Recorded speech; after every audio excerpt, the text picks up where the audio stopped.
Tonight at 6 on Tulsa's Channel 8. An update to breaking news. I was just so scared. And she just started screaming, Jeremy's been shot, he's been shot. A Tulsa police officer jailed for the shooting death of a teenager, his daughter's boyfriend. He was everything to me. And now he's not.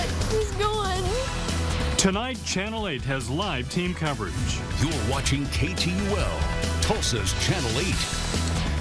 And our top story tonight, an update to breaking news. 2 married Tulsa police officers are under arrest tonight, one of them accused of killing a 19-year-old boy. Tonight, Tulsa police investigate one of their own. Hi, everyone. Thanks for joining us tonight. First on 8, the chief of police is calling this an act of domestic violence.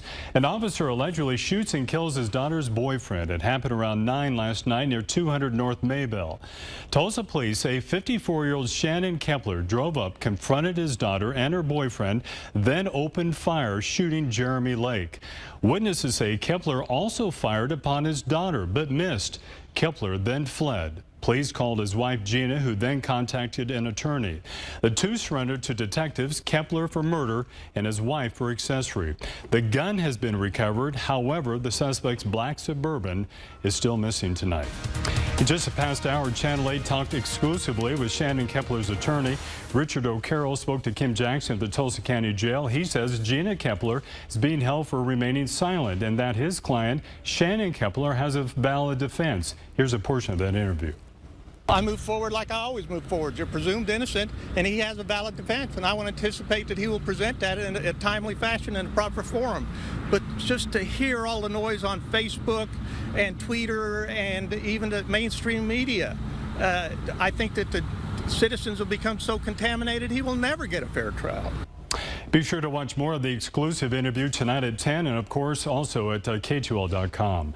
Channel 8 has this story covered from every angle. Kim Jackson and Charles Ely are standing by live right now. But first, Yanami Farinas kicks off our team coverage. Yanami, you talked with the suspect's daughter today. 18-year-old Lisa Kepler tells me she was stunned when she saw her father pull up in front of this home where she and her boyfriend lived. My dad pulled up in a black car. I didn't know it was him until I heard his voice. And he asked me what the hell I was doing here, and I was just speechless because he didn't. 18-year-old Lisa Kepler says she can't believe her parents are behind bars, accused of killing her boyfriend, 19-year-old Jeremy Lake. He didn't know Jeremy. He'd never met Jeremy in his life. Jeremy was just trying to introduce himself. He had nothing to defend himself but the knife in his pocket, and he wouldn't have used it. According to Kepler, she met Jeremy at a homeless shelter last week, and then he invited her to stay at his house. I just don't understand. Jeremy was a good guy. He helped out everybody. He gave me a place to stay, for God's sake. His sudden death left Kepler and Lake's relatives in disbelief. Lake's aunt Pamela Wilkins says she needs answers to why someone shot and killed her nephew. None of us feel secure out here now because the very people that's supposed to have been protecting us took away our own family. The arrest of officers Shannon and Gina Kepler has their neighbors wondering what led to the shooting. I would think it'd probably be self-defense. You just never know. And this house behind me is where Jeremy Lake lived. And if you look closely, you can see relatives posted a sign that reads, "Rest in peace, Jeremy," and another one that says, "We want justice." Reporting live from North Tulsa, Yanami Farinas, Tulsa's Channel 8. Yanami, thanks. So who are the suspects? Shannon and Gina Kepler were hired in August 1990. Kepler works at the training academy. His wife is a patrol officer. They've been placed on administrative leave. Both were off duty at the time of that shooting. Chief Chuck Jordan has taken over this investigation. He released the following statement. He said, quote, "I, as well as the whole department, am saddened for both families involved in this tragic event. We as a department honorably and objectively continue to serve the citizens of Tulsa." Once again, that's Chief Chuck Jordan. However, some say the department should not be in charge of this case. Channel 8's Kim Jackson has more on that side of the story. Tulsa police have arrested 2 of their own and locked them up here at the Tulsa County Jail. But we wanted to know the process and the policy. What happens when officers break the law? The police are supposed to serve and protect, you know, and they didn't do that. The family of the victim wants strong penalty for Shannon Kepler, accused of killing 19-year-old Jeremy Lake. I hope the officer gets what he deserves, the death penalty. Kepler and his wife Gina are both police officers held without bond. He's accused of the deadly shooting. She's accused of hiding information. It is the policy of Tulsa police to investigate their own officers. A few crimes that we require outside assistance. We're not shy about asking for it, but there's very few times we do require outside assistance because we're capable. In 35 years, Deputy Chief Dennis Larson says he has never seen Tulsa police completely turn a case over to another agency. The Tulsa Police Department is not capable of investigating themselves. That's just the reality. And that's why we continue to ask very candidly, very gently, let us have a police civilian review board. Why not? Because these kind of things happen over and over again. Arthur Farrakhan wants a citizens review board to make sure the police handle investigations properly. Police say they do have protocol and oversight from the district attorney. It really doesn't matter on either side who the victim, who the suspect is. We're going to go down that same road, and we're going to do all the evidence gathering that's required, and we're going to put together a thorough case. Tulsa police say they have reached out to OSBI for assistance in arresting other officers, and most recently they reached out for assistance in the case of the serial rapist. Live in downtown Tulsa, Kim Jackson, Tulsa's Channel 8. Kim, thanks. State investigators say they have not been asked to help investigate this case. They say larger markets typically have plenty of resources, so it's not necessary. It's usually the smaller police departments who do not have the manpower or the expertise in some areas that normally call us. We very, very rarely, if ever, get a call from the Tulsa police departments and Oklahoma City-sized police departments. City councilors are elected officials representing you, the citizens, and they, like many of you, are watching this investigation closely. Channel 8's Charles Healy brings us more information on what two councilors had to say about this. Chuck? Yeah, Mark, Jeannie Q and Jack Henderson are two outspoken city councilors who take great pride in their jobs and in Tulsa. We spoke with both of them about this investigation. While they didn't have the same opinion on every question, they say they believe the TPD can handle the investigation. They hope the public has faith it will be handled properly. I think the chief has the experience. He will talk with the investigators, internal affairs, and I think they'll make the right decision. We don't need to play games here. We need to make sure that everybody understands that this will get treated just like any other crime.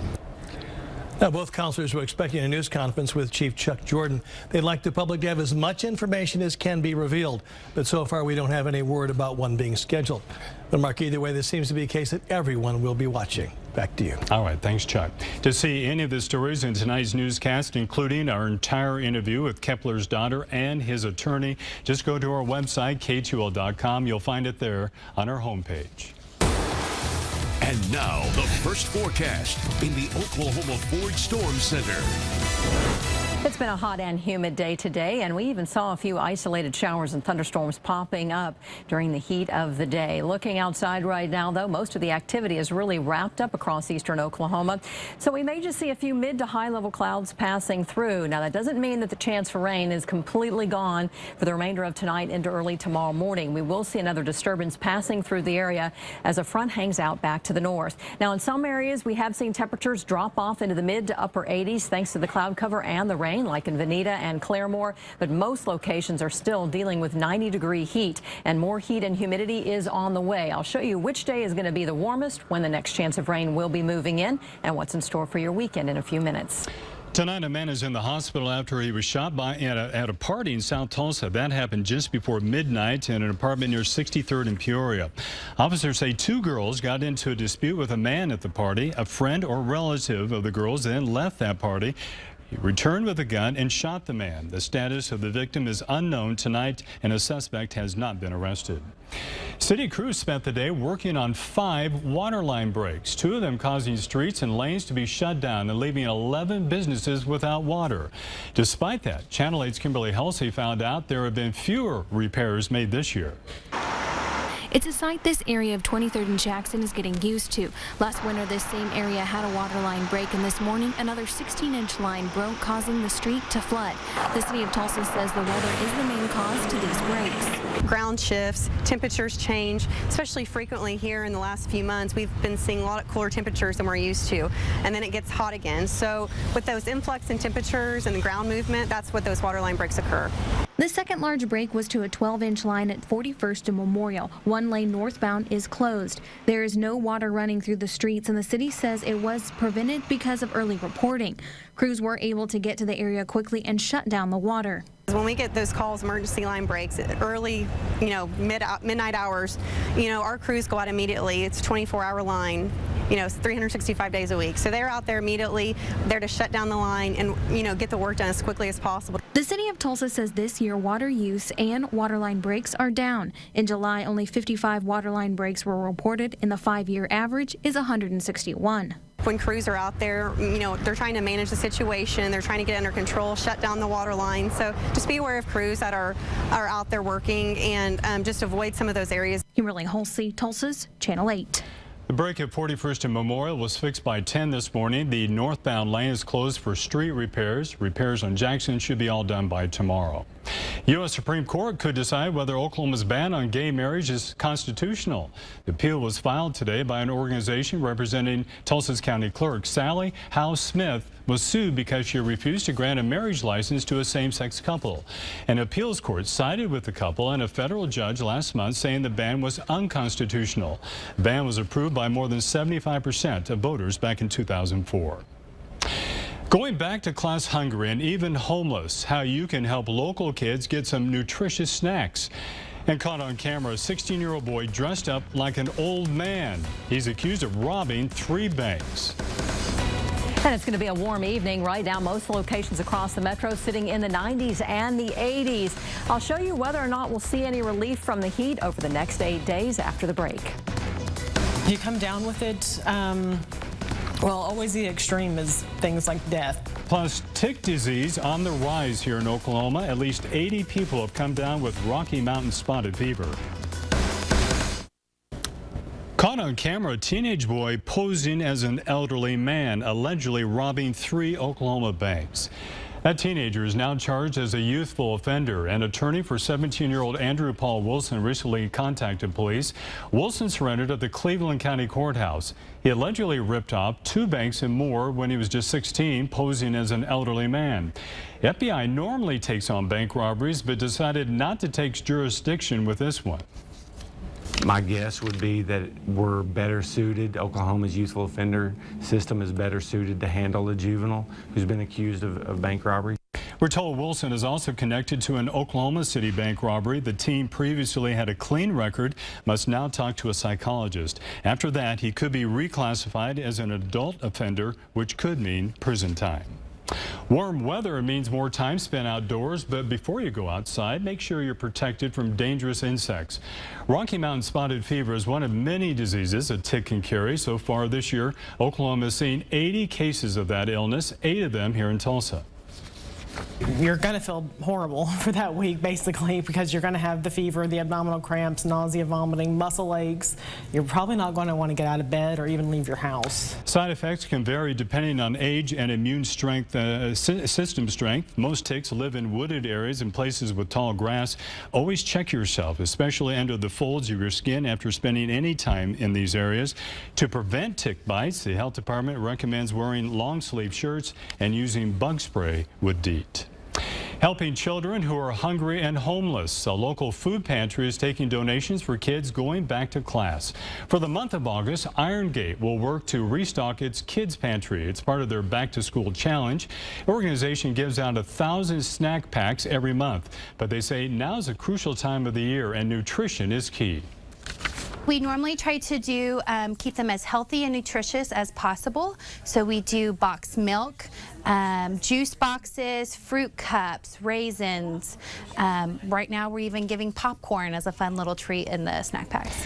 1 in every 4 kids goes to bed hungry. If you'd like to help out, you can make a donation online to irongatetulsa.org. Each snack pack costs $5. Now, your forecast in the Oklahoma Ford Storm Center.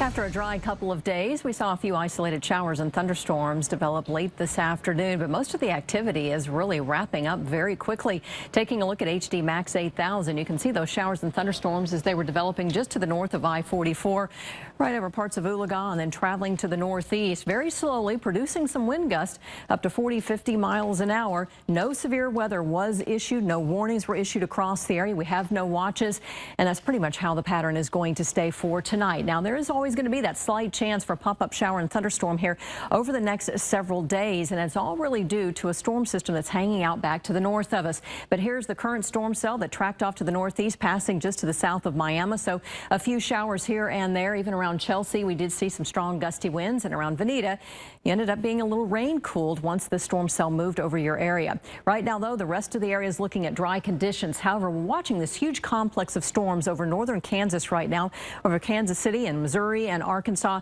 and even back to the north over parts of Kansas. So this is the area that could potentially provide us with another round of showers and thunderstorms late tonight, early tomorrow morning, if this system starts to sag a little bit further to the south, and that's what we're expecting. So the chances for rain are going to remain in the forecast here for late tonight, early tomorrow morning. Right now, though, it is warm and muggy outside. Afternoon highs today in most locations managing to make it to above 80 degrees. So actually near normal or slightly above normal across green country today. And when you compare us to the normals, this morning 75, the normal low 73, and our afternoon high made it to 93. The normal high this time of the year 94. Over the next couple of days, though, temperatures will continue to climb. Right now we're looking at fairly hazy conditions outside. More moisture to work with, 52%. So those heat index values, what it feels like outside, and kind of oppressive. And when you look at the heat that's been building out across the southwestern half of the state from Altus to Lawton, over 100 degrees, while the air temperature for the rest of the state has remained in the 80s and 90s, with the relative humidity running at about 50%. That's pushing those heat index values to 100 in Okemah, even Seminole, even around Eufaula. And that is going to be the pattern and the trend here for the next few days, really through the weekend. In the morning, we will see a few showers popping up along I-40. I think overall we'll just see mostly cloudy skies, 75 to start off the day. Notice the front back to the north slowly starting to drop to the south, and so that may increase the chances for showers and storms, but it looks like most of the activity is going to be hanging out in Missouri, Arkansas throughout the late afternoon and early evening hours. So we may actually see some clearing in the afternoon with more sunshine, looking at 95 degrees. This front really doesn't move into northern Oklahoma until Friday and Saturday, and that's when we could see a better chance for some rain across the area. In the morning, again, we're watching that complex of storms back to the north over northern Kansas, which may impact us early in the morning, but notice that we'll start to see some clearing, lows in the 70s, our afternoon highs across eastern Oklahoma, bumping up to around mid to upper 90s in some spots. And the heat just continues to stick around here, not only through the weekend, but even into the early part of next week. But we do remove the chance of rain out of the forecast after Monday. Drier conditions returning by Tuesday. Hopefully we get a little relief from those showers and storms. Sounds good. Thanks, Jennifer. Coming up, Tiger Woods says he'll play in this week's PGA Championship. Find out what one of his competitors has to say about his lack of intimidation over the field.